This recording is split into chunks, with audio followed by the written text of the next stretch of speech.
एक 14 साल का लड़का जो सुअर पकड़ने के लिए हफ्ते का सिर्फ $1 कमाता था, वो बनाना किंग कैसे बन गया? और कैसे? सिर्फ $150 की मामूली सी रकम से उसने एक ऐसा साम्राज्य खड़ा किया जो आज के हिसाब से मतलब $420 मिलियन का था। और सबसे हैरान करने वाली बात, एक बिजनेस डील के लिए एक आदमी को एक पूरे देश की सरकार को उखाड़ फेंकने की जरूरत क्यों पड़ गई? ये कहानी है अफसर की, जोखिम की और बेलगाम महत्वाकांक्षा की। ये कहानी है सैम ज़ेमोरे की, जिसे दुनिया सैम द बनाना मैन के नाम से जानती है। तो आज हम एक ऐसे शख्स की पड़ताल कर रहे हैं जिसकी कहानी किसी फिल्म की स्क्रिप्ट से कम नहीं लगती। बिल्कुल, एक गरीब प्रवासी जो अमेरिका आता है और केले के पूरे बिजनेस पर छा जाता है। ये सैम ज़ेमोरे की कहानी है और आज हम इसकी एक एक परत खोलने वाले हैं।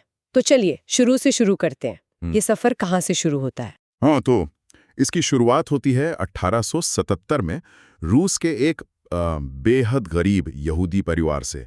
शमुएल ज़ामूरी, जो अमेरिका आके सैम ज़ेम्यूरे बना, उसका बचपन बहुत ही ज्यादा गरीबी में बीता।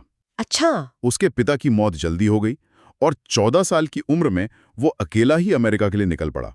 सोचिए, उसके पास ना पैसे थे, ना उसे अंग्रेजी आती थी और ना ही कोई जान पहचान वाला था। और अमेरिका पहुंचकर भी शुरुआत कोई फूलों की सेज नहीं रही होगी। मैंने पढ़ा है कि उसका पहला काम सुअर पकड़ने का था। बिल्कुल, वो अपने अंकल के यहाँ काम करता था और उसे हफ्ते का सिर्फ $1 मिलता था। वो खुद बाद में मजाक में कहते थे कि उन दिनों मैं डिक्सी के किसी भी सुअर से तेज दौड़ सकता था। लेकिन उनके दिमाग में एक बात बिल्कुल साफ थी कि वो जिंदगी भर ये काम नहीं करने वाले। उनकी नजर हमेशा टॉप पर थी। और फिर उसकी जिंदगी में केलों की एंट्री हुई। 1893 में उसने पहली बार केले देखे और यहीं से सब कुछ बदल गया। उसने ऐसा क्या देख लिया जो उस वक्त की सबसे बड़ी कंपनी यूनाइटेड फ्रूट भी नहीं देख पा रही थी? और यहीं पर उसकी जीनियस सोच सामने आती है। देखिए, उस जमाने में यूनाइटेड फ्रूट जैसी विशाल कंपनी एक सेंट्रलाइज्ड मॉडल पर काम कर रही थी। मतलब उनका लक्ष्य था केलों को जहाजों से लाना और फिर ट्रेन से दूर भेजना, बॉस्टन, न्यूयॉर्क जैसे बड़े शहरों में। अब इस लंबे सफर में जो केले जल्दी पक जाते थे, जिन्हें वो राइप्स कहते थे, उन्हें वो फेंक देते थे। उनके लिए वो सिर्फ कचरा था, क्योंकि वो केले बड़े शहरों तक पहुंचने से पहले ही सड़ जाते। एग्जैक्टली। और सैम ने इसी कचरे में सोना देख लिया। उसने एक बिल्कुल उलट, मतलब डिसेंट्रलाइज्ड मॉडल देखा। उसने सोचा, मैं इन केलों को दूर क्यों भेजूं? मैंने यहीं पास के छोटे छोटे कस्बों में तुरंत बेच सकता हूं। वाह, उसने सप्लाई चेन को ही छोटा कर दिया, जो उस बड़ी कंपनी के लिए सोचना भी नामुमकिन था। बिल्कुल। ये तो कमाल का आइडिया है। जहां एक बड़ी कंपनी को सिर्फ नुकसान दिख रहा था, वहां इस लड़के ने एक नया बिजनेस मॉडल ही बना दिया। तो उसने इसे अमल में कैसे लाया? तो 1895 में जब वो सिर्फ 18 साल का था, उसने अपनी पूरी जिंदगी की बचत, जो कि सिर्फ $150 थी, बस $150? हाँ, वो सब लगाकर उसने फेंके हुए केलों का एक पूरा बॉक्सकार खरीद लिया। पहली बार में उसे सिर्फ $40 का मुनाफा हुआ। लेकिन ये इस बात का सबूत था कि उसका आइडिया काम करता है। और मैंने ये भी पढ़ा है कि वो बहुत चालाक था, उसने टेलीग्राफ ऑपरेटर्स का भी इस्तेमाल किया था। हाँ, ये भी उसकी एक ट्रिक थी। वो वेस्टर्न यूनियन के ऑपरेटरों को अपनी बिक्री का एक छोटा सा हिस्सा देता था, ताकि वो आगे के कस्बों में टेलीग्राम भेजकर खबर कर दें कि सस्ते और पक्के केले आ रहे हैं। सिर्फ $40 के फायदे से शुरुआत, और वो भी फेंके हुए केलों से। यकीन करना मुश्किल है। तो क्या ये छोटी सी शुरुआत वाकई किसी बड़ी चीज में बदल पाई? रफ्तार तो हैरान करने वाली थी। 1899 तक वो 20,000 केले बेच रहा था। 1903 तक ये आंकड़ा 5,74,000 हो गया और कुछ ही सालों में वो साल के 10 लाख से ज्यादा केले बेच रहा था। 10 लाख? हाँ, सोचिए, 21 साल की उम्र तक उसके पास आज के हिसाब से करीब $3 मिलियन की दौलत जमा हो चुकी थी। कमाल है। तो अब तक तो यूनाइटेड फ्रूट कंपनी की नजर में वो आ ही गया होगा। उन्हें तो वो एक कांटे की तरह चुभ रहा होगा। चुप तो रहा था, लेकिन यूनाइटेड फ्रूट के प्रेसिडेंट एंड्रू प्रेस्टन बहुत समझदार आदमी थे। उन्होंने सैम में एक खतरा नहीं, बल्कि एक मौका देखा। 1903 में वो खुद सैम से मिलने आए। अच्छा। हाँ, और उन्होंने सैम को एक रिस्क टेकर, एक विचारक और एक कर्मयोगी कहा। उन्होंने लड़ने के बजाय सैम के साथ एक डील कर ली। कैसी डील थी ये? डील ये थी कि यूनाइटेड फ्रूट अब से अपने सारे पक्के केले सिर्फ और सिर्फ सैम ज़ेमूरे को बेचेगा।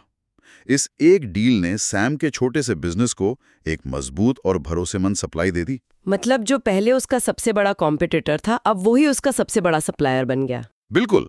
किसी ने बहुत अच्छी बात कही थी इसके बारे में।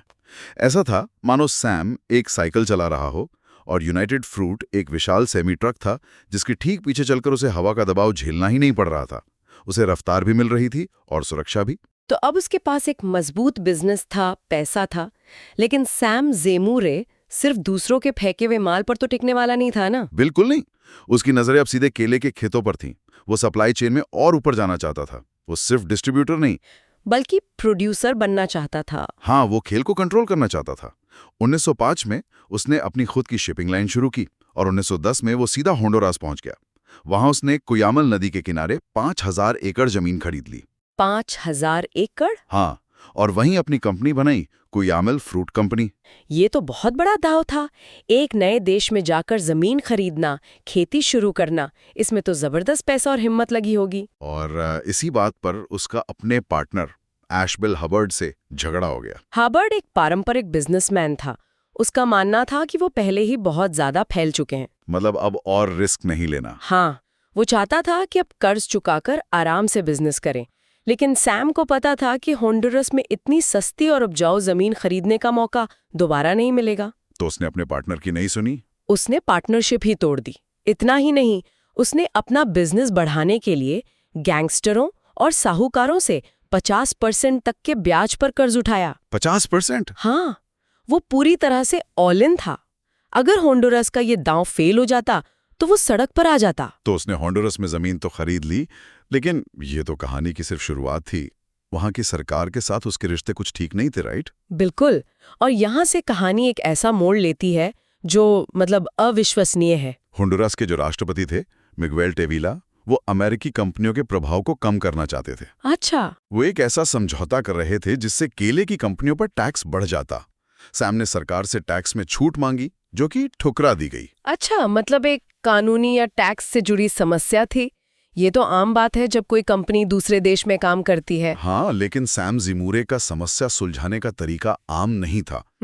जब सरकार ने टैक्स छूट देने से मना किया तो उसने कानून का रास्ता नहीं अपनाया। तो फिर उसने सरकार को ही बदलने का फैसला कर लिया। एक मिनट, क्या सरकार बदलने का फैसला? एक बिजनेसमैन, ये कैसे मुमकिन है? उसने 2 भाड़े के सैनिकों को काम पर रखा, मशीन गन गाय मोलोनी और ली क्रिसमस। ये दोनों मध्य अमेरिका में तख्ता पलट करने के लिए कुख्यात थे। Oh my God. उन्होंने न्यू ऑर्लिन्स में एक प्लान बनाया। अमेरिकी सीक्रेट सर्विस को उन पर शक था, तो उन्होंने उन्हें चकमा देने के लिए जहाज पर एक बड़ी पार्टी रखी।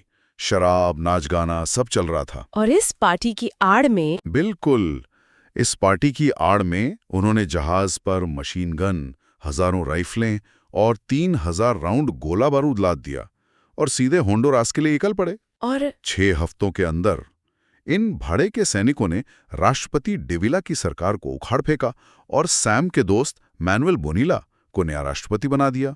ये तो अविश्वसनीय है। अपनी कंपनी पर टैक्स लगने से बचाने के लिए उसने एक देश की सरकार ही गिरा दी। और इनाम क्या मिला? नए राष्ट्रपति बोनीला ने सैम की कंपनी को जमीन पर भारी रियायतें दी और सबसे जरूरी, अगले 25 सालों के लिए हर तरह के टैक्स से पूरी छूट। 25 साल? हाँ, इसी घटना ने बनाना रिपब्लिक शब्द को जन्म दिया। मतलब ऐसे देश जिनकी राजनीति और अर्थव्यवस्था पर अमेरिकी कंपनियां हावी थी। इस तख्ता पलट के बाद तो कुयामल फ्रूट कंपनी आसमान छूने लगी होगी। वो अब यूनाइटेड फ्रूट का सबसे बड़ा कॉम्पिटिटर बन गया था। हाँ, और अगले 2 दशकों तक इन दोनों कंपनियों में जबरदस्त लड़ाई चली। आखिरकार 1930 में सैम ने अपनी कंपनी अपने सबसे बड़े दुश्मन यूनाइटेड फ्रूट को ही $31.5 मिलियन में बेच दी और रिटायर हो गया। तो कहानियां खत्म हो जानी चाहिए थी। हाँ, वो अमेरिका के सबसे अमीर लोगों में से एक बन चुका था। वो अमीर बन गया, रिटायर हो गया। लेकिन ऐसा हुआ नहीं हुआ, क्योंकि इसके ठीक बाद आई 1929 की महामंदी। शेयर बाजार बुरी तरह से क्रैश हो गया। राइट। और यूनाइटेड फ्रूट का मैनेजमेंट भी बहुत खराब था। कंपनी का स्टॉक जो $105 प्रति शेयर पर था, वो गिरकर सिर्फ $10.25 पर आ गया। ओह। सैम ज़ेमुरे की अपनी $20 मिलियन की दौलत अब सिर्फ $2 मिलियन रह गई थी। उसकी जिंदगी भर की मेहनत डूब रही थी। यहाँ पे कोई भी इंसान हार मान लेता है। लेकिन हम सैम ज़ेमुरे की बात कर रहे हैं। उसने जो किया वो बिजनेस की दुनिया की सबसे मशहूर कहानियों में से एक है। बिल्कुल। 1932 में 55 साल की उम्र में वो यूनाइटेड फ्रूट की बोर्ड मीटिंग में पहुंचा। वो कंपनी का सबसे बड़ा शेयर होल्डर बन चुका था और उसने दूसरे नाराज शेयर होल्डर से उनके वोटिंग अधिकार, जिन्हें प्रॉक्सी कहते हैं, वो भी इकट्ठे कर लिए थे। तो माहौल बहुत तनाव भरा होगा। बहुत ज्यादा। बोर्डरूम में बॉस्टन के पढ़े लिखे अमीर एग्जीक्यूटिव्स बैठे थे जो इस आप्रवासी को नीची नजर से देखते थे। जब सैम ने बोलना शुरू किया तो बोर्ड के चेयरमैन डेनियल गोल्डविंग ने उसकी टूटी फूटी अंग्रेजी का मजाक उड़ाते हुए कहा, मिस्टर ज़ेम्यूरे, दुर्भाग्य से मैं तुम्हारी एक भी बात नहीं समझ पा रहा हूं। ये उसकी जिंदगी की सबसे बड़ी गलती थी। सबसे बड़ी। सैम गुस्से में कमरे से बाहर गया। बोर्ड के लोगों को लगा कि वो चला गया, लेकिन वो तुरंत प्रॉक्सी के कागजों से भरा एक बड़ा थैला लेकर वापस आया। उसने वो थैला जोर से कॉन्फ्रेंस टेबल पर पटक कर कहा, क्या कहा? तुम्हें नौकरी से निकाला जाता है। क्या ये समझ सकते हो मिस्टर चेयरमैन? और बस एक झटके में उसने उसी कंपनी पर कब्जा कर लिया जिसने कुछ साल पहले उसकी कंपनी खरीदी थी। हाँ, 1933 में उसने कंपनी का पूरा कंट्रोल अपने हाथ में ले लिया। तो उसने कंपनी को वापस कैसे खड़ा किया? क्या जादू किया उसने? उसने कंपनी को पूरी तरह बदल दिया। यूनाइटेड फ्रूट के एग्जीक्यूटिव्स बॉस्टन के आलीशान ऑफिस में बैठकर फैसले लेते थे। सैम ने उन सबको होंडुरस के खेतों में भेजा। वाह! वो खुद खच्चर पर बैठकर मीलों तक जमीन का मुआयना करने जाता था। उसने बड़े पैमाने पर सिंचाई सिस्टम और खेती की नई तकनीकें शुरू की। वो जमीन से जुड़ा हुआ था। बिल्कुल। उसका एक ही मंत्र था, अगर तुम अपना बिजनेस ए से जेड तक जानते हो तो ऐसी कोई समस्या नहीं जिसे तुम हल नहीं कर सकते। और उसने ये कर दिखाया। कंपनी फिर से मुनाफे में आ गई। ये उसकी विरासत का एक पहलू है, एक जीनियस बिजनेसमैन।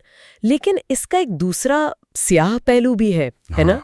और वो शायद होंडुरस के तख्तापलट से भी ज्यादा गंभीर है। 1950s के दशक में पड़ोसी देश ग्वाटेमाला में एक लोकतांत्रिक सरकार चुनी गई। उस सरकार ने जमीन सुधार का कार्यक्रम शुरू किया, जिसके तहत वो यूनाइटेड फ्रूट की उस जमीन को किसानों में बांटना चाहती थी जिसका कंपनी कोई इस्तेमाल नहीं कर रही थी। और सैम ज़ेमुरे को ये बर्दाश्त नहीं हुआ होगा? बिल्कुल नहीं। उसने अमेरिका में एक बड़ा प्रोपेगेंडा अभियान चलाया। उसने ग्वाटेमाला की लोकतांत्रिक सरकार को कम्युनिस्ट और सोवियत संघ का एजेंट बताना शुरू कर दिया। मतलब उसने अपने संपर्कों का इस्तेमाल किया। हाँ, ऊंचे संपर्कों का। और अमेरिकी सरकार और CIA को यकीन दिला दिया कि ग्वाटेमाला अमेरिका के लिए खतरा है। मतलब उसने एक बार फिर वही किया जो वो पहले कर चुका था। हाँ, 1954 में CIA की मदद से ग्वाटेमाला की चुनी हुई सरकार का तख्ता पलट करवा दिया गया। इस घटना ने ग्वाटेमाला को दशकों तक चलने वाले गृहयुद्ध और तानाशाही की आग में झोंक दिया, जिसमें हजारों लोग मारे गए। ये सब सिर्फ एक कंपनी के मुनाफे को बचाने के लिए। इस सब के बाद हम सैम ज़ेमुरे को कैसे याद करें? एक जीनियस जिसने शून्य से साम्राज्य खड़ा किया, या एक खलनायक जिसने अपने फायदे के लिए देशों को बर्बाद कर दिया? उसकी विरासत बहुत बहुत जटिल है। वो नायक और खलनायक दोनों था। एक तरफ उसकी कहानी मार्केट इनएफिशिएंसी का एक टेक्स्ट बुक उदाहरण है। एक ऐसी चीज जिसे पूरी इंडस्ट्री कचरा मान रही थी, ज़ेमुरे ने उसमें वैल्यू देखी। ये सिखाता है कि मौके अक्सर वहां छिपे होते हैं जहां कोई देख नहीं रहा होता। बिल्कुल।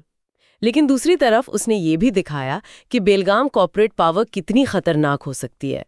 जब किसी कंपनी का मुनाफा उस देश के लोगों और लोकतंत्र से ज्यादा जरूरी हो जाए तो उसकी बहुत बड़ी मानवीय कीमत चुकानी पड़ती है। हाँ, ये भी सच है कि बाद में उसने काफी दान भी दिया, बहुत दान दिया। उसने न्यू ऑर्लियंस की टुलेन यूनिवर्सिटी को भारी रकम दान की। आज भी उसका घर उस यूनिवर्सिटी के प्रेसिडेंट का आधिकारिक निवास है। और उसने द्वितीय विश्व युद्ध के दौरान यूरोप से भाग रहे यहूदी शरणार्थियों की भी बहुत मदद की थी। तो सैम ज़ेमुरे की कहानी से क्या सबक मिलता है? ये गरीब आप्रवासी के शिखर तक पहुंचने की प्रेरणादायक कहानी तो है, लेकिन साथ ही ये बेलगाम कॉर्पोरेट लालच के खतरों की एक चेतावनी भी है। बिल्कुल। ये कहानी दिखाती है कि अवसर पहचानने और बड़े जोखिम लेने की क्षमता आपको कहां तक पहुंचा सकती है। लेकिन ये भी सवाल उठाती है कि बिजनेस की दुनिया में नैतिकता की सीमा क्या होनी चाहिए? क्या सफलता के लिए कोई भी कीमत चुकाई जा सकती है? और जाते जाते एक विचार मन में आता है।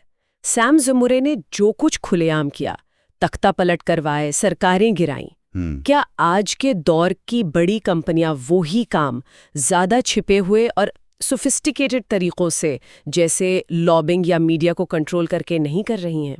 ये एक बहुत बड़ा सवाल है। इस पर सोचिएगा जरूर।